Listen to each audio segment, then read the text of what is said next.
জাতীয় ওলামা কাউন্সিল গঠনের লক্ষ্যে পরামর্শ সভা অনুষ্ঠিত। আজ ১৬ জুলাই বুধবার বিকেল ৩টায় রাজধানীর পল্টন টাওয়ার ইকোনমিক ফোরাম হলে জাতীয় ওলামা কাউন্সিল গঠনের লক্ষ্যে এক পরামর্শ সভা অনুষ্ঠিত হয়। সারা দেশের ওলামা ইকরামদের এক প্ল্যাটফর্মে ঐক্যবদ্ধ করার লক্ষ্যে শাইখুল হাদিস আল্লামা মামুনুল হক এই পরামর্শ সভার আয়োজন করেন। সভায় দেশের শীর্ষস্থানীয় ওলামা ইকরামগণ উপস্থিত ছিলেন।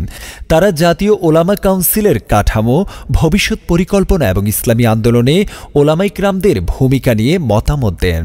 ২৪-এর এই গণ অভ্যুত্থানের পর, আওয়ামী লীগের পতনের পর আমাদের জন্যে জনগণের অন্তরে যে ভালোবাসা, যে আকর্ষণ, যে মহাব্বত, যে শ্রদ্ধা, এটা একটা বিশাল ময়দান। এই বিশাল ময়দানে আমাদের বিশাল কিছু করা দরকার।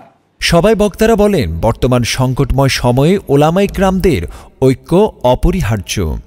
এটি সুসংগঠিত ও প্রভাবশালী ওলামা প্ল্যাটফর্ম দেশের ধর্মীয় ও সামাজিক মূল্যবোধ রক্ষায় গুরুত্বপূর্ণ ভূমিকা পালন করবে। আল্লাহর রাসূল সাল্লাল্লাহু আলাইহি ওয়াসাল্লামের বড় একটা কামাল হইল আল্লাহর রাসূলকে আল্লাহ তাআলা রবের দ্বারা নুসরত করেছেন।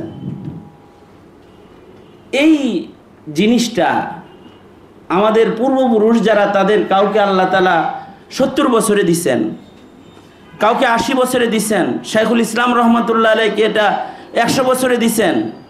যখন ওনার বয়স ১০০ বছর, তখন ওনাকে হাসিনা মসনদে বসে বসে ভয় পাইতো, কাঁপত। কিন্তু আমি তো মনে করি, এটা আমার একটা হিসাব, যে আল্লামা মামুনুল হক কিন্তু এই নুসিরত রবের বীর রবের যে নিসবতটা, এটা আল্লাহ তাআলা ওনাকে মাদারজাত ভাবেই দান করেছেন। উনি যখন সেই ওনার রাজনৈতিক বা ময়দানি জীবনের প্রথম যখন উনি শাপলা চত্বরে দাঁড়িয়ে কথা বলেছেন, তখনকার বক্তব্য থেকে শুরু করে আজকে পর্যন্ত বাংলাদেশের বাতিলরা ওনার বক্তব্যে ভীত। সভা শেষে ওলামা ইকরামগণ একমত পোষণ করেন, অচিরেই একটি পূর্ণাঙ্গ কমিটি গঠন করে জাতীয় ওলামা কাউন্সিলের কার্যক্রম শুরু করা হবে। জাতীয় ওলামা কাউন্সিল বাংলাদেশের একটা নেতৃত্ব এবং একটা দায়িত্বশীল ফোরাম সামনে আনতে চাই।